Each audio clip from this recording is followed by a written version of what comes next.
Salut, c'est Laurent Brelny. Ce soir, on est dans mon agence de communication. Alors, si tu ne me connais pas et que tu es designer graphique, je suis cofondateur d'une agence de communication. J'ai créé le site Brain.me pour aider les designers à performer dans leur approche du design graphique, à performer dans leurs compétences en design graphique et à performer dans la manière de mieux vendre, de se spécialiser aussi dans leur activité. Aujourd'hui, on est là avec un petit paperboard qui va te permettre en fait de comprendre quelque chose qui est très important, qui est la valeur que tu apportes à tes clients.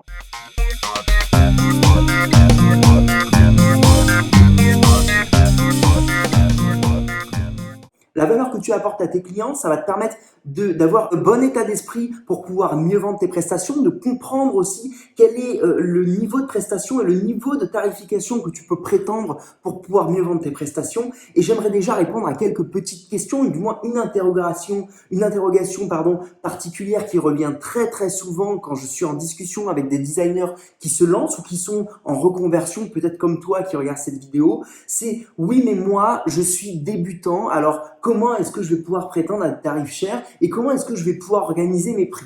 Ce qui est important ici dans cette vidéo, je ne vais pas te donner exactement le prix que tu devrais mettre sur ton devis, mais je vais te donner un contexte global qui va te permettre de mieux comprendre et de mieux appréhender à quel moment tu dois être serein face à ton tarif et à quel moment est-ce que tu ne dois pas être serein. Ok? Ce qui est important, comme je te le disais dès le départ, c'est de qualifier la valeur que tu apportes à ton client. Alors je vais te le mettre au-dessus. Ici, on a la valeur que tu apportes à ton client, la valeur client, ok?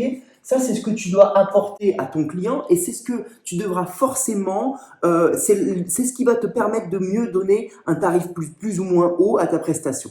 Cette valeur-là, elle est liée à pas mal de critères et notamment le critère de connaissance du sujet ou de la thématique pour laquelle ton client fait appel à toi. Ton client, il fait appel à toi peut-être pour de la création de logos, pour de la création d'affiches, peut-être qu'il veut simplement du conseil en design graphique. Et ce sujet-là, tu dois le connaître un maximum, mais tu n'es pas obligé de le connaître à 200%. Il se peut que toi, tu sois sur une échelle qui fait que tu connais plus ou moins bien ton sujet, peut-être que tu es débutant, peut-être que tu es complètement ignare sur le sujet, peut-être que tu es un expert du sujet, et cette échelle de valeur en termes de connaissances et d'expertise, eh bien, il va falloir la confronter avec cette échelle de valeur et de connaissances que ton client a. Alors, ce qu'on va faire, on va le faire ensemble, et on va faire un schéma dans lequel on va retrouver d'un côté toi, ok? Ici, tu as toi et ici, tu as ton client. D'accord? Ton client, d'un côté, il peut avoir, ça, on va dire que de haut en bas, on a l'échelle de valeur qui te correspond. À côté, on aura l'échelle de valeur qui correspond à ton client. On va le faire en plusieurs étapes. Hop, on va dire que à cet endroit-là, on est un expert, d'accord? Là, tu es expert de ta thématique, ok? Même principe, hein, sur cet axe horizontal, ton client est expert sur la thématique. En dessous, on a un client qui est débutant, tout comme toi, ok? Ça, c'est l'échelle de valeur. Ici, on est débutant, ok? Et ensuite, juste en dessous, on a les gens qui sont complètement ignares dans la thématique. On va mettre ignare, hop. Et juste en dessous, on a carrément les incultes de la thématique, les personnes qui ne connaissent rien, ok? Incultes. Ok? Donc toi, tu as la capacité de te placer dans toute cette échelle de connaissances et de valeurs, et ton client aussi. Ok? Donc ton client, il peut être situé ici, il peut être situé ici, il peut être situé partout, d'accord, sur cette échelle de valeurs, tout comme toi. Sauf que, clairement, ce qui est important à comprendre, à bien comprendre, c'est que imaginons que toi, tu sois un expert de la thématique. Ok? Toi, tu es là. On va le mettre avec un petit t. Toi, tu es là. Ok? De l'autre côté, tu as ton client qui est aussi expert de la thématique. Très bien. Il connaît bien le sujet. Il fait appel à toi, mais il sait déjà ce qu'il attend de toi et il a déjà une capacité d'expertise. D'accord? Il connaît les choses. Toi, tu vas lui parler sur une échelle de valeur qui est finalement la même. D'accord? Et dans ces cas-là, la valeur que tu vas apporter à ton client va pas être très importante. D'accord? Elle va pas être très importante puisque clairement, vous connaissez les mêmes choses et dans la discussion, dans l'échange que tu vas avoir avec ton client, tu vas pas être spécialement positionné au-dessus de lui. Donc, tu vas pas lui apporter énormément de valeur. Donc, tu peux être un expert sans apporter énormément de valeur à ton client. Tout comme à l'inverse, tu pourrais te placer ici, tu pourrais presque être, on va dire, allez, t'es pas ignare, mais on va dire que tu es débutant, ok? Ici, tu es là. Le T, c'est toi. Et ton client, lui, il pourrait se placer ici. Il est complètement inculte, d'accord? Et ton client, il est là. Voilà, on va mettre le client ici. Qu'est-ce qui se passe dans ces cas-là? Ce qui est important, c'est ce qui va se passer là. Je vais te faire un petit pointillé ici. Toi, tu es à cet endroit-là, d'accord? Ce qui est important, c'est le delta qu'il y a entre ton client et toi, même si tu es inculte et que ton client est juste débutant. Ce qui est important, c'est le delta qui est ici. Ça, c'est l'échelle de valeur. C'est ce qui est le plus important, en fait, quand tu devras vendre ta prestation. Et ça, beaucoup de personnes l'oublient. Quand on a une échelle de valeur et quand on est inculte dans n'importe quelle thématique. Ici, on parle de design graphique, mais ça pourrait être n'importe quelle thématique.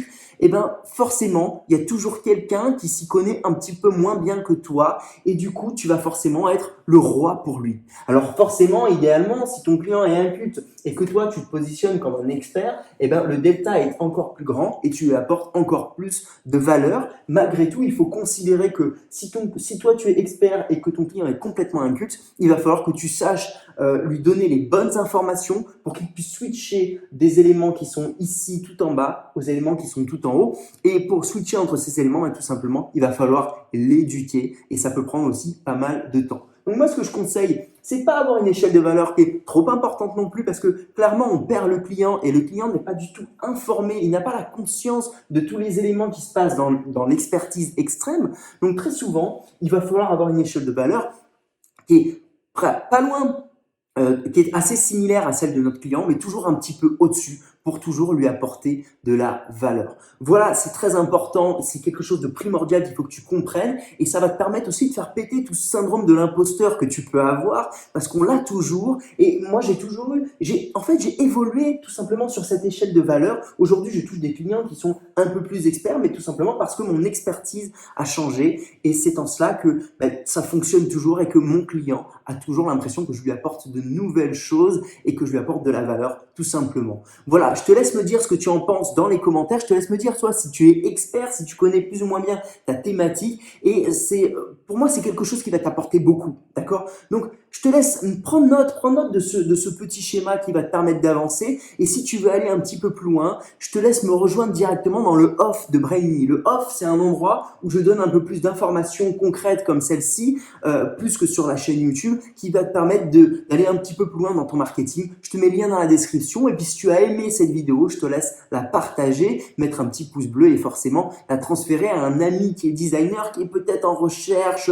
de valeur, qui est en questionnement sur son activité, qui se demande peut-être mais est-ce que je suis vraiment légitime? On a tous ce syndrome de l'imposteur. Passe par ce petit schéma pour pouvoir lui expliquer que même s'il est débutant, il trouvera toujours quelqu'un qui est juste au-dessus ou en dessous de lui pour pouvoir lui apporter de la valeur. Je te dis à très vite sur Brainy et surtout comme d'habitude, pense design. Ciao.